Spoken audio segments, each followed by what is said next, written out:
रोशनपुर नाम के गांव में चंदा और शांति नाम की जिठानी और देवरानी रहती थी। चंदा का पति बहुत पैसे वाला था। उनके पास किसी भी चीज की कोई कमी नहीं थी और उसके विपरीत शांति का पति बहुत ही गरीब और नशेड़ी था।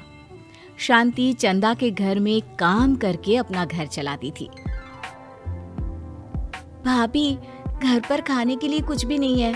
अगर आप थोड़ा खाना दे पाए तो बहुत मेहरबानी होगी। मुझे जो भी पैसे मिलते हैं वो तो आपके देवर नशे में उड़ा देते हैं। ये तुम लोगों का ना रोज रोज का ड्रामा हो गया है। अब देवर जी कमाते नहीं है तो मैं क्या करूं?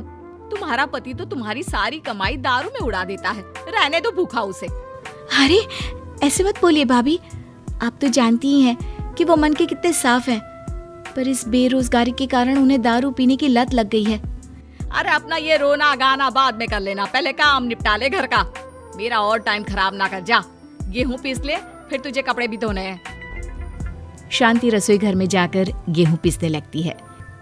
पीसते पीसते कुछ गेहूं वहां कपड़ों में गिर जाते हैं, जिसे देखकर उसके दिमाग में एक आइडिया आता है। क्यों ना ऐसे ही थोड़े गेहूं मैं अपने पल्लू में बांधकर घर ले जाऊं, फिर एक बर्तन में जमा कर लूंगी और उसे पीसकर रोटी बना लूंगी। कुछ दिन तो ऐसे ही चलता रहा, मगर फिर एक दिन चंदा ने शांति को ऐसा करते हुए देख लिया। अरे पहले तो मुझे लगा तुम लोग बस गरीब हो, पर तुम लोग तो चोर भी हो। चोरनी कहीं की। मुझे तो लगता था तू गेहूं पिसती है, पर तू तो अपने पल्लू में गेहूं छुपा कर ले जाती है। निकल मेरे घर से। मुझे माफ कर दो भाभी, हमारे पास खाने के लिए एक दाना तक नहीं था, इसलिए मुझे ये सब करना पड़ा। अरे तुम लोग मेरे रिश्तेदार हो, इसीलिए दया कर कर तुझे मैंने अपने घर पे काम पर रख लिया। पर तू और तेरा पति हमारे खानदान का नाम मिट्टी में मिलाने पर उतारू हो चुके हैं। आपको मुझे जितनी गालियां देनी है दीजिए, मारना है तो मार भी लीजिए भाभी, पर मुझे काम से मत निकालिए। परिवार की बात है, वरना कोई और ऐसा काम करता ना तो धक्के मार कर कब से घर का बाहर निकाल दिया होता। रोते रोते शांति अपने घर चली जाती है, जहाँ उसका नशेड़ी पति कहता है, अरे कहाँ रह गई थी कामचोर? इतनी देर क्यों कर दी?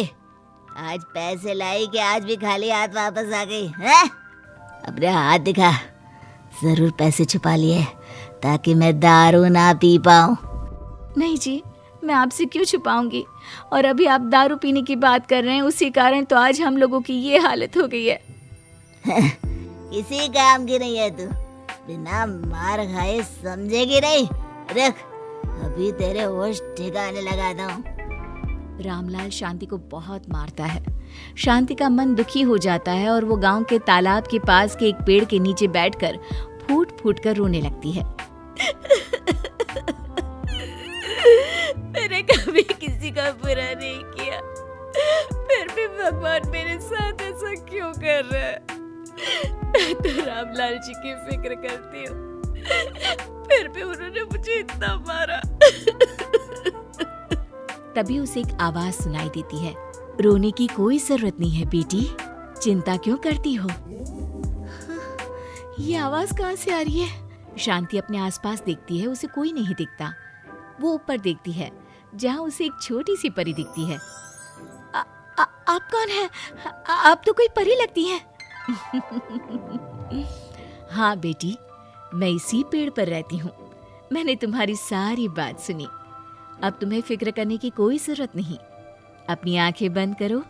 शांति आंखें बंद करती है और जादुई परी अपनी छड़ी घुमाती है।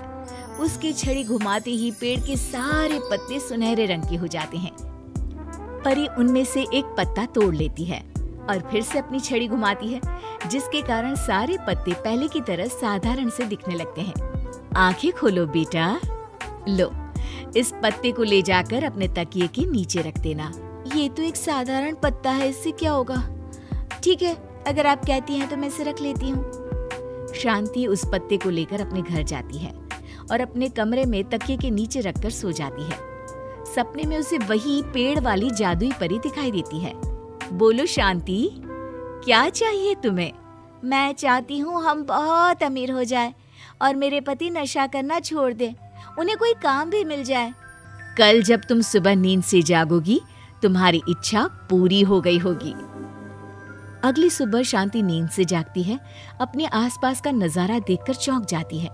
उसके बिस्तर पर चारों तरफ सोने चांदी रखे हुए थे। हे भगवान, कहीं मैं सपना तो नहीं देख रही? इतना सारा सोना, वो भी मुझ गरीब के पास। रामलाल जी को बताती हूँ, वो बहुत खुश होंगे।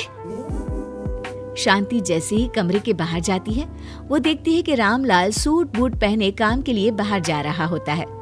मुझे शहर में एक नौकरी मिल गई है शांति, मुझे आने में देर हो जाएगी, घर का ध्यान रखना। और इस तरह शांति बहुत अच्छा जीवन बिताने लगती है। उसके पास अब किसी भी चीज की कमी नहीं रह जाती। रातों रात शांति के पास आए इतने पैसों को देखकर उसकी जिठानी उससे पूछती है, अरे क्यों रे शांति, कहीं बड़ा हाथ मारा है क्या? अचानक तुम लोगों के पास इतना पैसा कैसे आ गया?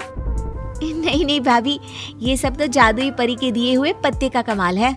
शांति जादुई पत्ते के बारे में सारी बात चंदा को बताती है, जिसे सुनकर चंदा के मन में लालच आ जाता है और वो झूठ मूठ रोते हुए उसी पेड़ के नीचे जाती है जहाँ उसकी रोने की आवाज सुनकर जादुई परी कहती है, क्या हुआ बेटा, क्यों रो रही हो?